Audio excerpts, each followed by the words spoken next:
Todo mundo conhece a história da independência do Brasil, né? Um príncipe, um riacho, um grito e pronto. Uma transição quase pacífica, mas e se a história real tiver um capítulo muito mais brutal, muito mais sangrento e que, para a maioria das pessoas, é completamente desconhecido?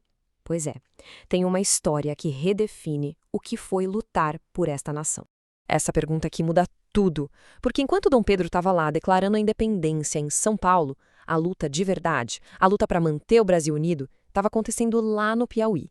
E ela não foi decidida com grito, não. Foi decidida com sangue.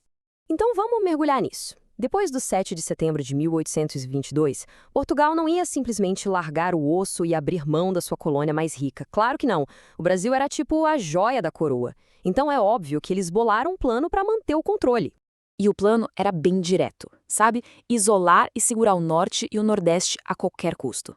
Isso, na prática, ia transformar o Brasil em dois países. Foi exatamente contra essa ideia que um povo inteiro se levantou para lutar, para manter o país unido. Agora, vamos para o epicentro do conflito. Tenta imaginar a cena. Campo Maior, lá no Piauí, nas margens do rio Genipapo. A data, 13 de março de 1823. Foi ali, naquele lugar, que o destino do território brasileiro seria decidido. Mas afinal, o que foi essa tal Batalha do Genipapo? Bom, foi o único grande conflito armado em campo aberto pela nossa independência. Uma luta desesperada para impedir que o país se partisse em dois. Era literalmente tudo ou nada. E é aqui que a história fica assim, de arrepiar. Porque não foi uma briga de igual para igual. Não eram dois exércitos se enfrentando. Foi, em todos os sentidos, uma luta inacreditavelmente desigual. Uma verdadeira história de Davi contra Golias. Olha só esse contraste. De um lado, gente comum. Fazendeiros, vaqueiros, artesãos, pessoas escravizadas. Do outro lado, um exército profissional, treinado, com cavalaria e até mercenários experientes em combate. Era, basicamente, um exército do povo lutando pela sua terra contra um exército de soldados lutando por um salário. Do lado brasileiro, se juntaram cerca de 2.000 combatentes. E o mais interessante é que não era só gente do Piauí, não. Veio gente do Ceará e do Maranhão também, formando uma grande coalizão regional. Isso mostra que a luta era por algo maior. Tava todo mundo junto nessa. Contra eles, mais ou menos 1.600 soldados portugueses. Um número até um pouco menor, mas a grande questão aqui não era a quantidade de gente. O problema mesmo era o preparo, e principalmente as armas. E aí a diferença era absurda.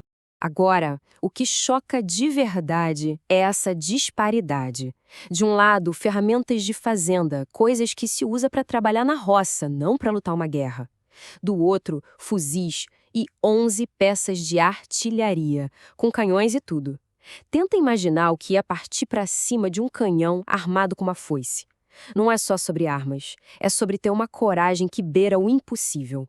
A batalha em si foi rápida e extremamente violenta. Durou 5 horas, das 9 da manhã às 2 da tarde. Foram 5 horas de pura carnificina, com combate próximo, desesperado, corpo a corpo. Foi um verdadeiro inferno na terra. E é aqui que a história dá uma virada de 180 graus. Porque o resultado ali no campo de batalha não foi o resultado final da guerra. Surge um paradoxo fascinante. Como é que uma derrota pode, no fim das contas, levar à vitória? Pois é, o resultado tático foi uma derrota. No confronto direto, cara a cara, com um exército profissional e bem armado, os sertanejos foram massacrados. Não tem como amenizar esse fato. Eles deram a vida por uma causa em que acreditavam. E os números confirmam o tamanho do estrago. Pelo menos 200 brasileiros mortos e mais de 500 capturados, contra perdas bem menores do lado português. Foi um massacre. Mas mesmo diante de um cenário tão terrível, os brasileiros não tinham desistido. Então fica a pergunta crucial. Se eles perderam tão feio, como isso acabou garantindo a unidade do Brasil? A resposta, gente, está no que aconteceu depois que a luta no campo de batalha terminou. É aí que a verdadeira genialidade entra em cena. O que eles fizeram foi simplesmente brilhante. Enquanto a batalha principal estava rolando, um grupo de brasileiros deu a volta no confronto e atacou a bagagem dos portugueses. Eles pegaram tudo: comida, munição, remédios e até o dinheiro para pagar os soldados. Foi um golpe de mestre. O Major Fidia venceu a batalha, mas o exército dele agora estava isolado, sem suprimentos e sem dinheiro. Ele foi forçado a recuar, não em triunfo, mas em desespero, buscando refúgio na cidade de Caxias. Que reviravolta, é? E lá em Caxias, a armadilha se fechou. O exército vitorioso agora estava faminto e sitiado. Sem pagamento, os mercenários começaram a desertar. Com mais de 6.000 brasileiros cercando a cidade, o Fidier, derrotado pela fome, não teve outra escolha a não ser se render. Foi o fim da linha para eles. Agora vamos para a parte final. Uma batalha tão decisiva, mas por que ela quase não aparece na nossa história oficial?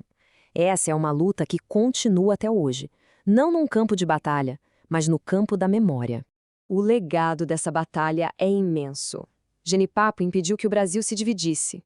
Mostrou que a independência não foi só um acordo de elite no Sudeste, mas um desejo nacional, pelo qual pessoas comuns estavam dispostas a morrer. E o mais importante, desfez de vez aquela ideia de uma independência pacífica, mostrando o verdadeiro sacrifício que foi feito. E essa frase resume tudo perfeitamente. A importância de Genipapo é proporcional ao tamanho do território que ajudou a preservar.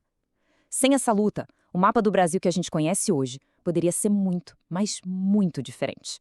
Só que aqui está o problema. Fora do Piauí e de alguns círculos de historiadores, essa história crucial é, na melhor das hipóteses, uma nota de rodapé. É uma amnésia histórica que apaga heróis e simplifica a complexidade do nascimento da nossa nação. A gente não pode deixar isso acontecer. Isso nos leva a uma reflexão final. A história do Genipapo mostra que a narrativa oficial muitas vezes deixa de fora peças fundamentais. A pergunta que fica é, se uma batalha tão importante foi esquecida, o que mais a gente não sabe sobre a nossa própria história? Tá na hora de a gente descobrir.